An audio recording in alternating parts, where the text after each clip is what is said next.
if you're still in the service and you're thinking about and you're on the fence of getting out of the military, I'll try to keep this video under 5 minutes because I know your platoon sergeant or your company commander might be looking at you while at work.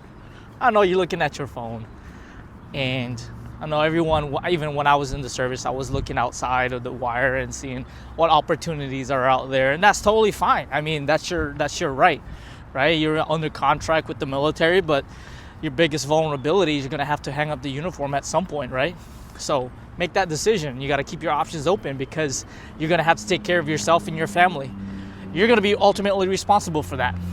So either you do 20 years or rare, the unicorns of doing 40 years, you're going to hang it up. For me, I did 5 years of active duty, and that was just my time because I looked at my options, I had decisions to make, and I decided to hang up my uniform, right? But the biggest question is going to be within yourself, and especially if you got families, then you got to talk to your spouse.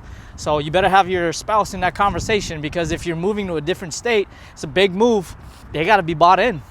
For me, I was engaged, and it was a big decision because I was going to go to Alaska, and I said, hard pass. And so now I'm out here in Los Angeles, and it's a big logistical move because I had to move twice, right? That's just my story. I moved from Missouri all the way to Seattle and then down here to Los Angeles because I had a bunch of stuff to move, and career-wise and opportunities, all that good stuff. That's going to be on a different channel, but this video, the purpose of this video right now is just to make you realize that there's a lot of questions to be asked and then answers to be discovered, right? You have to discover that with your partner, with your family, with yourself, counselors, mentors, that kind of thing. There's a lot of people involved into this conversation, into this planning process that you may not have thought about yet, and you need to write this down. You got to write this down, the different people, the role players in your life that are involved. But obviously you're the decision maker, you're the executioner, but you got to realize that there's people that are involved in your life.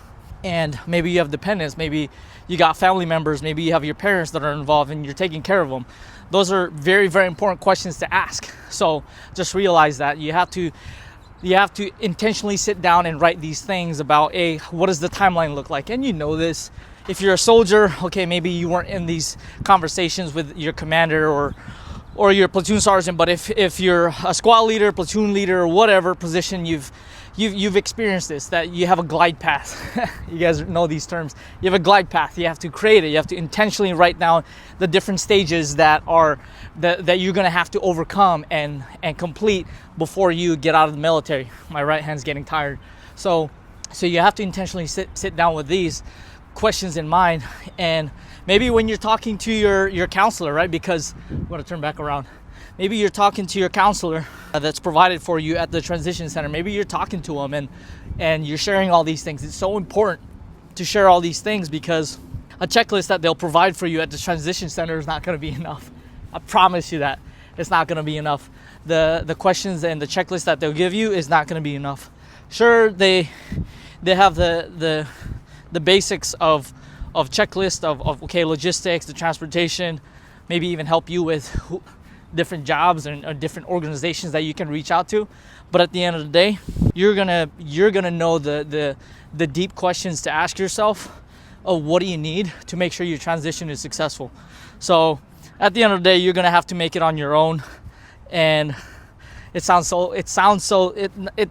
want to make it sound depressing, but it is challenging. But if you have the right questions in mind, and we're gonna talk about this in the next video, but once you have those right questions in mind and then you answer those questions, you feel a lot more comfortable, and now you can make decisions and you can actually decide whether you want to leave the military or not.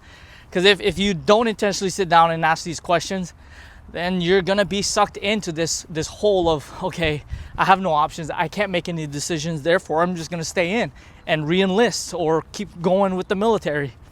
So I just don't want you to end up being in that situation, in that hole where, well, I could have done this. Well, you got to sit down and answer these questions, right? So I want to keep it short, under 5 minutes.